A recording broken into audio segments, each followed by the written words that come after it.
고린도전서 13장 8절에서 13절 말씀을 통해서 기쁨과 얕음이라는 제목으로 하나님 말씀 나누겠습니다. 우리가 사람을 평가하는 기준과 하나님께서 사람을 평가하는 기준은 같을까요? 다를까요? 보는 기준이 다릅니다. 사람은 뭘 본대요? 외모를 본다 그러죠.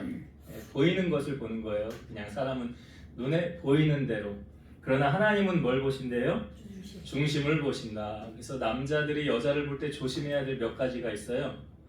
화장빨, 조명빨, 뭐 하여튼 이런 거는 잘 새겨서 봐야 된다고 감초수가 있기 때문에 다 외모를 보는 거죠. 정작 중요한 그 사람의 마음, 그 사람의 인성이 어떤지, 성품이 어떤지, 가치관이 어떤지 이런 거는 눈으로 보여집니까? 아니, 안 보여지잖아요. 좀 지내다 보면 말하는 거 보고 생활하는 거 보면 이제 하나 둘씩 나타나게 되죠. 하나님은 나 여호와는 심장을 살피고 폐부를 시험하사 각각 그 마음의 행실대로 보응한다라는 말씀이 있죠. 그래서 우리도 사람을 볼 때 제대로 보려면 하나님의 시각을 보고 하나님의 시각으로 이제 우리도 사람을 봐야 사람을 제대로 보는 눈이 열리게 된다는 거죠. 사실 사도 바울이 지금 고린도 교회에 서신을 편지를 쓴 이유는 무엇이었습니까? 우리가 앞부분 고린도전서 서론을 나눌 때 거기 안에 다툼과 분쟁이 있었더라. 그래서 그것을 바로잡기 위해서 서신을 보냈다고 했잖아요. 근데 가만히 보면 문제를 야기시키는 사람들은 어떤 사람이냐? 보면 속이 좁은 사람들, 마음이 좁은 사람들이 문제를 일으킵니다. 그래서 우리가 이제 뭐 뒷부분도 나눠보겠지만 고린도 후서 6장 11에서 13절 말씀 읽어볼게요. 고린도인들이여 너희를 향하여 우리의 입이 열리고 우리의 마음이 넓어졌으니 너희가 우리 안에서 좁아진 것이 아니라 오직 너희 심정에서 좁아진 것이니라. 내가 자녀에게 말하듯 하노니 보답하는 것으로 너희도 마음을 넓히라. 바울이 지금 고린도 교인들을 향하여 뭘 권면하고 있습니까? 마음을 넓혀라. 마음을 넓혀라. 근데 왜 이런 말을 할까요? 마음이 넓어지면 문제가 일어날 일이 없다는 거잖아요. 그러니까 마음이 좁아지니까 문제가 일어났다는 거죠. 그래서 교회 안에서도 주로 문제를 일으키는 사람들이 어떤 사람이냐? 좁은 마음의 소유자들. 그런 사람들이 주로 문제의 발단을 일으킨다는 거죠. 우리가 속 좁은 사람들을 향하여 이런 말 잘 하죠. 밴댕이 소갈딱지 같다. 밴댕이 소갈딱지. 밴댕이가요, 몸의 크기에 비해서 내장이 아주 작다고 합니다. 그래서 이제 어부들이 그물을 이렇게 해가지고 밴댕이를 이렇게 딱 잡아서 올리면 얘는 올라오자마자 그냥 거의 죽는데요. 그래서 어부들이 야, 넌 참 속도 좁다. 올라오자마자 죽냐? 그때부터 속이 좁고 옹졸한 사람을 향하여 밴댕이 소갈딱지다라는 표현을 했는데요. 실제로 밴댕이는 이 그물에 잡혔을 때 받는 스트레스를 이기지 못해서 잡히자마자 몸이 비틀며 떨다가 곧 죽는다고 합니다. 그러니까 자기가 자기를 못 이기는 거예요. 자기 성질에 죽는 거예요. 자기 성질에. 믿음의 성숙도도 믿음의 수준도 오늘 말씀해 보니까 두 부류로 이렇게 딱 사도 바울이 우리에게 보여주고 있죠. 자, 11절의 말씀 우리가 다시 한번 볼까요? 여기 두 부류의 믿음의 수준을 가리키고 있는데요. 자, 11절 말씀을 우리 같이 한번 읽어보겠습니다. 시작. 내가 어렸을 때에는 말하는 것이 어린아이와 같고 깨닫는 것이 어린아이와 같고 생각하는 것이 어린아이와 같다가 장성한 사람이 되어서는 어린아이의 일을 버렸노라. 그러니까 여기 어렸을 때는 뭐 당연히 어리니까 어린아이 같이 말하고 어린아이 같이 생각하고 그렇게 했다는 거죠. 그렇게 생활을 했다는 거 아닙니까? 근데 장성한 사람이 되어서는 어린아이의 일을 버렸노라. 그러니까 여기 어린아이들을 뭐 키워보신 분들, 아이들이요 자랄 때 남 생각합니까? 애들이 남 생각해요? 별로 안 하잖아요.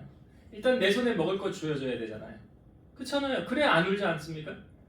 기저귀 쳤으면 오면은 기저귀 갈아줘야 되잖아요. 그럼 뭐 엄마 아빠가 바쁘니까 나 좀 더 참다가 조금 있다가 기저귀 갈아주라고 해야 되겠다 이런 어린아이 없잖아요. 그러니까 애들이 남을 배려하지 못하죠.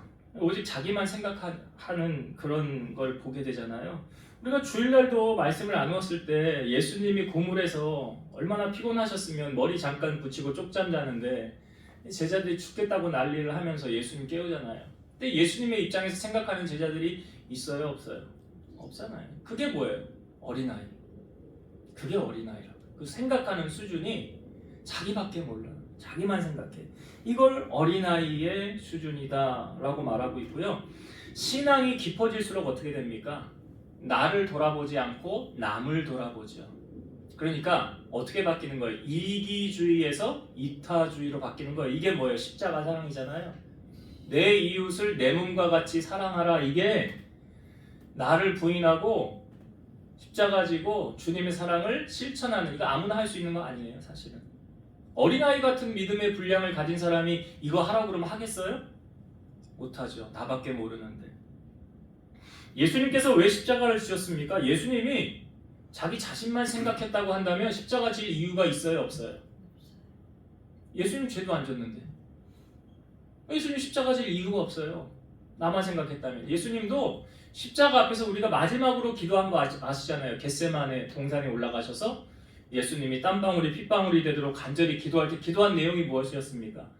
아버지여 할만하시거든 이 잔을 내게서 거두시옵소서. 나 이거 안 했으면 좋겠어요. 그거잖아요. 나 이 십자가 안 졌으면 좋겠어요. 그러나 내 원대로 마시고 아버지 원대로 되길 원합니다. 이게 만약에 나만 생각하는 이기주의라고 한다면 십자가를 지겠습니까? 안 지죠. 그러니까 우리가 속이 그 사람이 깊은지 깊지 않은지 사랑하는 거 보면 아는 거예요. 에베소서 3장 16에서 19절 말씀 보면 그의 영광의 풍성함을 따라 그의 성령으로 말미암아 너의 속사람을 능력으로 강건하게 하시오며 믿음으로 말미암아 그리스도께서 너희 마음에 계시게 하시었고 너희가 사랑 가운데서 뿌리가 박히고 터가 굳어져서 능히 모든 성도와 함께 지식에 넘치는 그리스도의 사랑을 알고 그 너비와 길이와 높이와 깊이가 어떠함을 깨달아 하나님의 모든 충만하신 것으로 너희에게 충만하게 하시기를 구하노라. 그러니까 이 말씀은 그리스도의 사랑이 우리 안에 거하면 뭘 알게 된다는 거예요? 그 그리스도의 그 사랑의 길이하고 높이하고 그 다음에 깊이하고 이런 걸 그게 어떠함을 깨달아 알게 된다는 거죠. 그래서 성경은 믿음의 수준을 말할 때 어떤 사람은 모든 것을 다 먹을 수 있는 믿음의 분량이 있고요. 어떤 사람은 채소만 먹는 믿음의 분량이 있더라. 이게 사람마다 믿음의 수준이 다르기 때문에 그렇습니다. 그래서 우리의 수준은 어떠한가? 나는 정말 전만 먹는 그런 믿음의 신앙의 수준이라고 한다면 그것은 나만 바라봐야 되고 나만을 위해야 되고 내 문제만 급한 거고 나만 이렇게 알아달라는 그게 바로 어린아이의 신앙이라는 거죠. 그러니까 어린아이의 신앙을 가지고 있으면 우리가 작은 일에도 잘 넘어지죠. 그리고 잘 삐집니다. 그리고 잘 시험 들어요. 그리고 자기의 자존심을 건드리면 참지를 못합니다. 이게 상처로 얼룩진 인생들이 그래요. 그래서 이 자존심하고 자존감은 반비례한다고 제가 예전에 설교 때도 말씀을 드렸던 것 같은데 이 자존감은 여러분 어떻게 하면 높아집니까? 자존감이 높아지려면 사랑을 많이 받아야 돼요. 사랑을 많이 받으면 자존감이라는 게 뭡니까? 나를 존귀한 자로 여기는 거잖아요. 그러니까 힘들고 어려울 때 그냥 이 세상 살아 뭐해 그냥 끝내버리자. 극단적으로 생각하고 나 죽으면 다 끝나는 거지. 이거 자기를 사랑하는 사람이에요? 사랑하지 않는 사람이에요? 그렇지. 자기 사랑하지 않는 사람이에요. 자기를 사랑하면 이런 생각을 먹어요? 안 먹어요? 안 먹습니다. 자기를 사랑하지 않으니까 그냥 막 굴리는 거예요. 나 그냥 그냥 이렇게 살다가 그냥 쓰레기처럼 살다가 그냥 가지 뭐. 누가 알아봐주는 사람도 없고. 이게 왜 이런 원인이 생기냐면 본인이 귀하다는 생각을 못하는 거예요. 다시 말씀드리면 자존감이 아주 낮은 거예요. 그 자존감이 낮으면 상대적으로 뭐는 세요? 자존심만 센 거예요. 자존심. 그래서 누가 내 자존심을 건드리는 것을 용납을 못하는 거죠. 이게 그냥 넘어갈 문제가 안 되는 거예요. 걸리는 거예요. 걸리는 거. 쉽게 말해서 소화가 안 되는 거예요. 소화가. 내 안에서. 이게 그냥 소화가 되고 아무 문제 없으면 이 사람은 그 자존심으로 얼룩진 인생을 살지 않습니다. 자존심으로 똘똘 뭉쳐있다는 것은요, 그 나를 건드렸을 때 그 방어를 딱 하거든요. 그리고 여기 딱 못 들어오게 하거든요. 나의 이 기질을 딱 갖추어 놓고 아무도 침범하지 못하게 만들어요. 이게 자존심이 센 사람이에요. 그리고 상처받는 일에 대해서 잘 넘기질 못하는, 소화가 안 되는 거예요. 쉽게 말해서 소화가. 그래서 여러분, 자존감을 높은 사람으로 키우려면 사랑을 많이 받아야 돼요. 그러면 질문해 볼게요. 여러분은 사랑을 많이 받으셨습니까? 사랑을 많이 받으셨어요? 아무도 대답을 안 하기로 하셨구나. 오늘도. 그래요. 제가 질문 드려볼게요. 그러면 다윗 있죠. 다윗은 사랑을 많이 받았을까요? 못 받았을까요? 자, 이렇게 다윗 딱 성경에 나오는 인물로 얘기하니까 그건 객관적인 거잖아. 여러분들이 보기에 다윗은 사랑을 많이 받았어요? 못 받았어요? 네?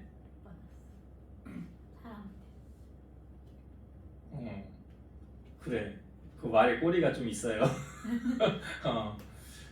자, 성경의 말씀에 보면 다윗이 시편 27편 10절에 내 부모는 나를 버렸으나 여호와는 나를 영접하시리이다. 다윗이 왜 내 부모는 나를 버렸다고 할까요? 다윗이 집에서, 우리가 그 사건 알잖아요. 예, 괜찮아요. 그 사건, 왜 사무엘이 이새의 집에 왕이 될 자를 하나님이 예선해 놓았다고. 그래서 너 이새 아들들 다 대기시켜 놓으라고 그랬죠. 그래서 첫째부터 엘리압부터 둘째, 셋째, 넷째, 일곱째까지 다 있었는데 아들 이게 다예요? 그랬더니 아니요. 하나 있어요. 막내. 양치고 있어요. 걔는 왜 빼놨어요? 눈 안에 안 든 거죠. 자기 숫자에 안 든 거지. 이새가. 거기 안 든 거예요. 그러면 다윗은 사랑을 많이 못 받았잖아요. 그렇죠? 그럼 자존감이 높아야 낮아요. 근데 우리가 다윗을 보니까 자존감 낮은 다윗이 골리앗 앞에 나아가서 그렇게 떵떵거리면서 나가서 싸울 수 있어요? 없어요? 네? 있어요. 하나님 사랑 많이 받아. 그러니까 우리가 거기서 뭘 깨달아요? 너는 칼과 창과 단창으로 오지만 나는 만군의 여호와 이름으로 나간다고 그러잖아요. 그렇죠. 다윗이 골리앗 앞에 했던 말이 그거 아니에요? 그 말은 돌려 말하면 그거잖아요. 나는 사람에게선 사랑 못 받았어. 근데 우리 하나님이 나를 너무 사랑해 주셨어. 이 말이잖아요. 그러면 다윗은 사랑을 많이 받았어요? 못 받았어요? 받았잖아요. 그러면 다윗의 자존감이 높아야 낮아요? 다윗이 자존감이 낮으면 사울에게 도망 다닐 때, 야, 우리 400명 붙여주셨는데, 야, 그냥 다 흩어져. 난 힘들어서 너네도 못 이끌어가고, 난 막 살다가 그냥 내 인생 그냥 끝낼 거야. 그 왕이 됐겠어요, 다윗이? 아니죠. 그러니까 여러분, 자존감이 높은 인생을 살려면 사랑 많이 받아야 돼요. 난 사람에게 사랑 못 받았는데, 그럼 사람의 사랑만 갈구하다 보면 맨날 채워지지 않을 수 있어요. 못 받을 수도 있어요. 근데 다윗을 보니까, 아니 뭐라고 성경에 말합니까? 내 부모는 나를 버렸대요. 부모 사랑 못 받았어요, 다윗. 근데 누구 사랑 받았어요? 하나님 사랑. 하나님의 사랑은 그 인간의 사랑을 초월하잖아요. 그 사람에게서 받을 수 없는 그것을 하나님에게 받으면 그거보다 더 귀한 거 있습니까? 다윗은 그 사랑을 받았대요. 그러니까 자존감이 높을 수밖에 없죠. 가만히 보면 신앙생활도요, 상처로 얼룩진 사람들이 있죠. 툭하면 삐지고 자기 안 알아준다고 하고 그 자존감이 엄청 낮은 거거든요, 사실은. 그리고 자존심만 쓴 거거든요. 근데 그 사람이 어떻게 변화될 수 있어요? 우리 이런 말 하잖아요. 사람이 사람을 변화시킬 수 있다, 없다? 없어요. 그럼 없어요. 그럼 하나님은 변화시킬 수 있잖아요. 그럼 그가 하나님을 만나고 하나님 사랑을 충분하게 받으면 달라지죠. 그래서 사울이 달라진 거 아니에요, 바울로. 주님 만나고 나서. 아니, 어떻게 고백합니까? 난 주님에게 사랑이 빚진 자라고 말하잖아요. 얼마나 사랑을 많이 받았으면 빚졌다라고 표현을 합니까? 그러니까 우리가 하나님의 사랑을 많이 받으면 빚진 자로서 살게 돼 있죠. 주님 사랑 많이 받으면.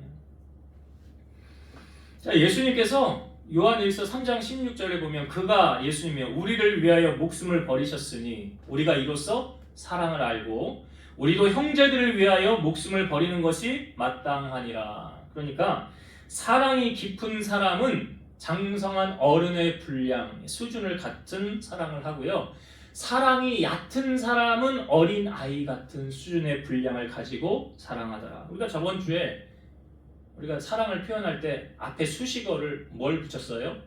내게 강 같은 평화할 때 내게 바다 같은 사랑. 왜 바다라고 그랬죠? 다 받아준다. 그렇지. 다 받아주니까 받아요. 다 받아준다는 것은 마음이 넓다는 것을 말하는 거예요. 어떠한 일에도 시험 들지 않습니다. 이런 사람. 다 수용해 주는 거예요. 그래서 사랑은 우리가 모든 것을 참으며 모든 것을 믿으며 모든 것을 바라며 모든 것을 견디느니라. 그래서 말로만 하는 이론적인 사랑은 참 사랑이 아니고요. 말과 혀로 사랑하지 말라고 그랬잖아요. 행함과 진실함으로 하라. 이 하나님의 사랑을 우리에게 삶으로 보여주지 않았습니까? 남녀가 사랑을 해도 마찬가지잖아요. 이걸 뭐 감출 수가 있어요? 교회 다닐 때, 교회 옛날에는 어디 연애할 데가 없어가지고 교회 만나서 연애들을 많이 옛날에는 했어요. 여기도 그런 분들이 있는지 모르겠는데 그 교회 가면 같이 멀리서 이제 만나다가 교회 갈 때쯤이면 너 먼저 들어가 나 나중에 들어갈게. 티를 내면 안 되니까. 우리가 커플인 걸 들키면 안 되니까. 들키지 않게. 그래서 이렇게 하다가 뭐 예를 들어 어디 이동할 때 보면 꼭 언젠가 보면 둘이 붙어 있잖아요. 사랑하는 사람 둘이. 그리고 차를 마실 때도 뭐 구름놀이를 하다가도 꼭 보면 언젠가 둘이 옆에 이렇게 붙어 있지 않아요? 왜 붙어 있어요? 자석. 예? 자석이라서 붙어 있어요. 끌어당기는 힘이 있으니까 그게 뭐예요? 그게 사랑이잖아요. 그게 사랑이라고. 그러니까 사랑하면 이 속일 수 있어요? 없어요? 못 속이잖아요.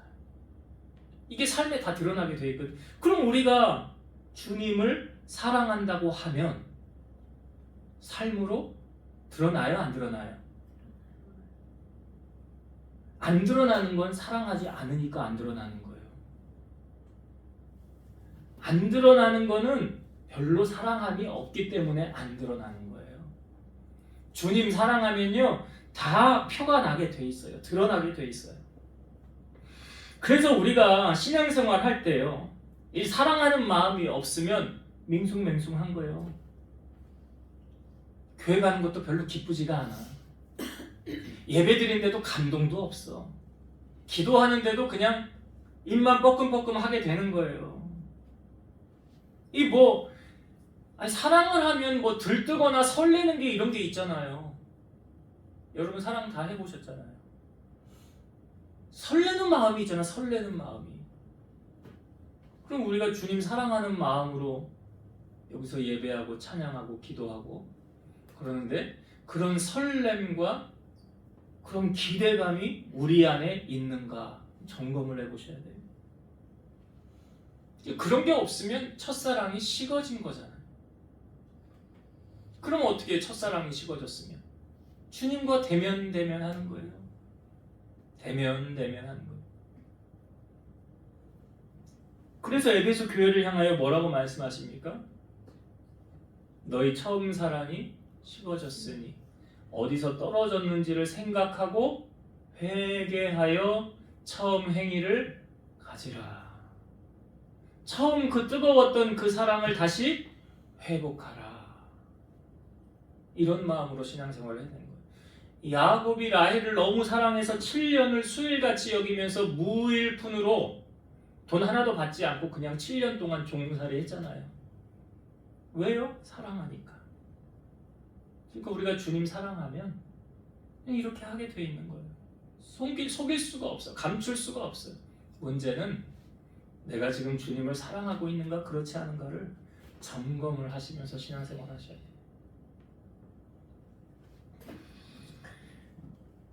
자, 그래서 우리가 그 뜨거웠던 그 마음, 그 신앙생활을 여러분 잃어버려서는 안 되고요. 그런 마음을 수유하고 갖출 때 우리가 하나님의 나라, 천국을 입성하게 된다는 사실이에요. 오늘 또 말씀해 보면 우리가 이 땅에 살아가는 동안 우리의 위로자와 심판자 되시는 분이 하나님이시잖아요. 그 하나님께서 자, 오늘 우리를 이렇게 다 아신다라고 말씀하시는데 12절의 말씀을 한번 보겠습니다. 12절. 자, 12절 말씀도 한번 같이 한번 읽어볼게요. 시작. 우리가 지금은 거울로 보는 것 같이 희미하나 그때에는 얼굴과 얼굴을 대하여 볼 것이요. 지금은 내가 부분적으로 아나 그때에는 주께서 나를 아신 것 같이 내가 온전히 알리라. 지금은 거울을 보는 것 같이 희미하나, 이 당시의 거울은요 우리가 지금 이렇게 보는 유리 거울 이런 게 아니에요. 청동 같은 금속의 광을 내 가지고 만든 것이에요. 그러니까 이게 좀 번쩍번쩍한 그런 이렇게 자세하게 보이지는 않지만 흐릿하게 당시의 거울이 그렇게 만들어져서 사용을 했다는 거죠. 그래서 희미하게 보였다는 거예요. 그러나 여기 12절에 보니까 그때는 얼굴과 얼굴을 대하여 본대요. 그죠? 그리고 그때는 주께서 나를 아신 것 같이 내가 온전히 알리라. 여기서 말하는 그때는 언제를 말하고 있느냐? 하나님의 심판대 앞에 서는 날. 주님 앞에 서는 날.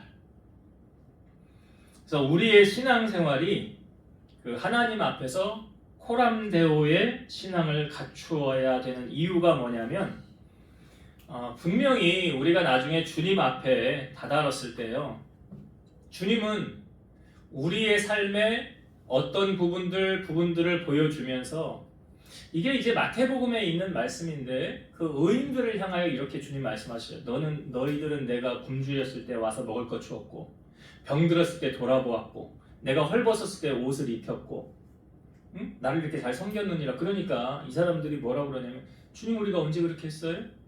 그러잖아요. 그때 주님 뭐라고 그래요? 지극히 작은 자 하나에게 한 것이 곧 나에게 한 것이라. 그 옆에 있는 악인들을 향하여는 너희들은 내가 굶주렸을 때 먹이지도 않고, 헐벗을 때 입히지도 않고, 목말랐을 때 마시지도 않고, 병들었을 때 돌아보지도 아니하였느니라. 그러니까 이 사람들 깜짝 놀라서 우리가 언제 그랬습니까? 여기 지극히 작은 자 하나에게 하지 아니하는 것이 곧 나에게 하지 않은 것입니다. 그러니까 분명히 주님께서 어떤 우리가 갔을 때 우리의 선행이나 이런 것을 딱 틀어주고 보여주면서, 야, 너 이때 참 잘하더라. 너 이때 내가 상 주고 싶었어.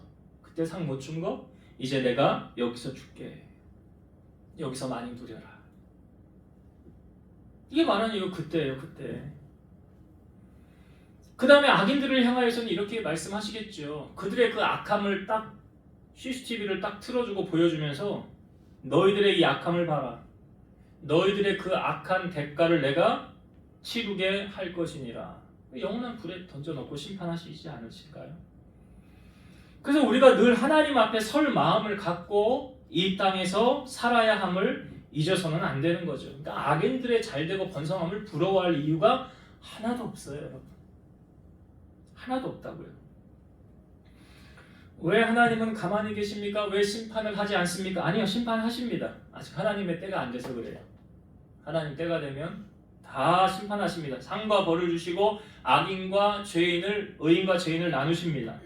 결산할 날이 분명히 온다는 사실이죠. 분명히. 그래서 우리는 사도 바울이 앞부분에서 우리에게 말한 건데, 우리가 주님 앞에 섰을 때 상 받기 위해서 어떻게 하라고 성경은 말합니까? 너희들도 이와 같이 상을 얻기 위하여 뭐 하라? 운동장에서 경주하는 자가 다 상을 받는 거 아니라고 그랬잖아요. 그렇죠? 예. 달리기에서 결승선에 먼저 들어온 사람이 상 받는 거 아니에요? 그걸 뭐라고 표현합니까? 다름질하라고 그러잖아요. 너희도 상을 받도록 이와 같이 뭐 하라? 다름질하라. 그냥 가만히 있으면 상 주신대요? 아니잖아요. 하나님은 어떻게 하신대요? 행한 대로 갚아주시는 하나님. 아무것도 안 하고 상 주세요. 아유, 공짜 좋아하지 마세요. 하나님 공짜 없어요. 심은 대로 거두게 하세요. 심은 대로. 이게 하나님의 복을 주시는 원칙이에요. 그래서 우리가 하나님 앞에 상을 받을 일을 하고 난 다음에 하나님 앞에 상을 청구해야 되는 거예요. 그래서 나를 사랑하고 내 계명을 지키는 자에게는 천대까지 은혜를 베푼다 그러잖아요. 우리가 그 복을 받아야죠. 그러니까 그때 주님께서 나를 아신 것 같이 내가 온전히 알리라. 그때 분명히 상을 받고 결산할 때가 반드시 옵니다. 제가 예전에 오카는 목사님 설교 말씀드렸잖아요. 우리가 천국 가면 하나님이 우리에게 꼭 물으시는 한 가지가 있다고. 뭔지 기억하세요? 그래, 그거 물으실 거라. 넌 나 위해서 뭐 했냐? 뭐 하다 왔냐? 그거 물으시고 그래, 너 내가 상 줘야 되겠구나. 다 아시죠? 모르시겠어요? 그럼에도 불구하고 그걸 반드시 결산을 볼 날이 온다. 그래서 주님이 이 땅에 구름 타고 오시거나 우리가 주님 나라 가거나 반드시 나중에 주님께로부터 칭찬과 책망이 분명히 있을 것이다. 그때 바라기는 여러분들은 착하고 충성된 종이라 칭함을 받고 상 받는 여러분 되시길 주의 이름으로 축원드립니다. 마지막으로 고린도전서 13장 13절이 마지막 절이죠. 이렇게 결론을 맺고 있죠. 그런즉 믿음, 소망, 사랑 이 세 가지는 항상 있을 것인데 그 중에 제일은 사랑이라. 이 13절은요, 이제 사실은 결론의 말씀인데 이 믿음, 소망, 사랑은 유기적인 관계에 있는 것입니다. 어느 것 하나도 경시를 하거나 빼서는 안 된다는 거죠. 그럼에도 불구하고 사랑을 제일 우월한 것으로 간주하는 이유 세 가지가 있습니다. 첫 번째, 사랑이 믿음과 소망의 존재 근거라는 거예요. 사랑이 없으면 믿음과 소망도 존재할 수 없기 때문이라. 그러니까 가장 우위에 두는 거예요. 두 번째, 사랑은 하나님의 본질적인 속성이라. 우리가 하나님을 표현할 때 거룩하신 하나님, 전능하신 하나님, 여러 가지 표현을 가장 많이 하지만 가장 대표적으로 한 가지만 얘기해봐라 하면 하나님은 사랑의 하나님이시다. 이게 다 포괄하는 거예요. 모든 것을 다 포괄하는 개념이에요. 그러니까 가장 최고 우위에 있는 가치가 뭐라? 사랑이라. 이게 하나님의 본질적인 속성이기 때문에 그렇다. 세 번째는 믿음과 소망은 종말에는 사라지는 임시적인 것이나 사랑은 영원하기 때문이라. 믿음과 소망은 사라질 수 있다는 거죠.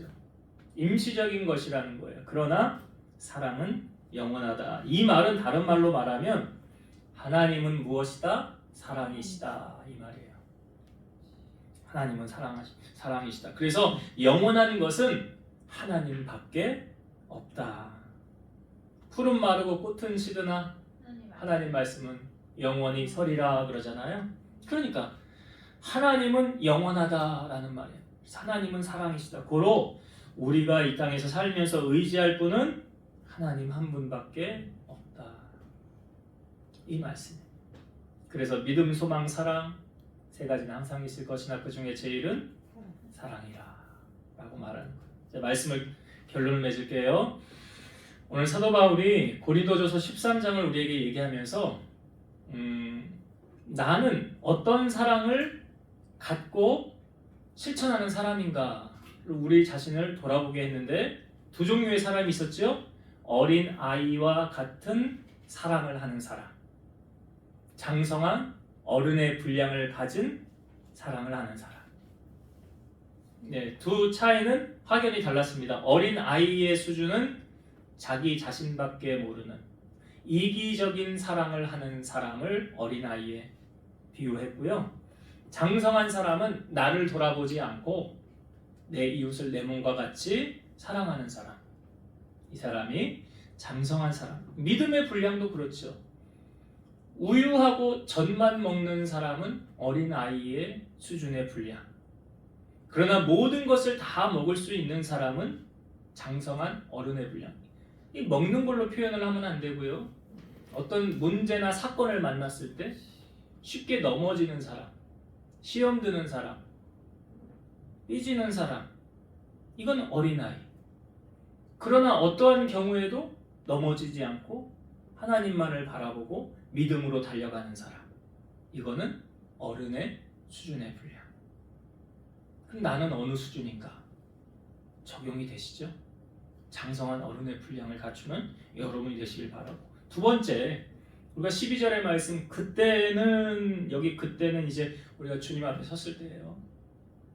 그때는 뭐 하신다는 거예요? 주님이 우리를 너무나 잘 알고 계신다는 말 속에는 우리가 행한 일에 대한 보상, 상급 주신다는 약속. 여기서는 상도 주시지만 벌을 받을 자에게는 벌도 주시는 거잖아요. 그래서 분명히 주님 앞에 결산할 날이 온다는 거죠. 분명히. 뭐 이 땅 가운데도 하나님이 우리에게 심은 거에 대해서 하나님이 이제 복을 주시고 정산하기도 하지만 복을 주시기도 하지만 천국 가면 이제 분명한 상급이 우리에게 주어진다. 그래서 우리가 주님 나라 갔을 때 칭찬받는 자로 살기 위해서는 이 땅에 상급을 쌓고 호람되어 신앙 가지고 살아가야 된다. 이게 먼저 그 나라와 그 일을 구하는 자. 그렇게 살아가야 된다. 그리고 마지막 세 번째, 고린도전서 13장은 사랑장이라는 것의 결론이죠. 믿음, 소망, 사랑. 유기적인 관계에 있지만 사실은 가장 최우선의 가치에 두는 것은 무엇이라? 사랑이라. 그 이유가 뭐래요? 하나님의 본질이 사랑이시기 때문에 그렇다. 그렇죠? 그 다음에 믿음과 소망은 사랑 없이는 불가능한 것이다. 그리고 사랑은 영원하기 때문에 그렇다. 그래서 오늘 우리 안에 중요한 것은 이론적인 사랑이 아니라요. 주님이 내 안에 계셔서 주님의 사랑을 실천하는. 아까 성경에 말씀했잖아요. 예수님이 우리에게 사랑을 보여주셨으니 우리도 그렇게 살아가야 되지 않을까. 이론적인 사랑이 아닌 십자가의 사랑, 하나님과의 사랑, 이웃사랑을 실천하며 주님 보시기에 잘했다 칭찬을 받는 여러분 되시기를 주의 이름으로 축원드립니다. 기도하시겠습니다. 지금도 살아서 우리의 삶을 주관하시고 인도하시는 하나님, 오늘 고린도전서 13장의 말씀을 우리가 나누면서 우리의 믿음의 수준을 한번 생각해 보게 되었습니다. 우리는 어린아이의 수준의 분량을 갖추는 사람이었는지, 장성한 어른의 분량을 갖추는 사람이었는지, 우리의 삶에 행동하고 반응하는 것을 보면 우리의 믿음의 수준이 드러납니다. 또한 사랑의 깊이가 드러납니다. 바라기는 우리 사랑하는 성도들 예수님을 닮아서 주님처럼 말을 하고 행동하고 사랑하고 실천할 수 있는 우리 성도들 다 되게 하여 주옵소서. 나중 주님 앞에 섰을 때에 결산하는 날이 올 때에 너는 착하고 충성된 종이라 라는 칭찬을 받는 우리 성도들 다 되게 하시고 마지막까지 사랑으로서 승리하는 저희 모두가 되게 하여 주옵소서. 예수님의 이름으로 기도드리옵나이다. 아멘.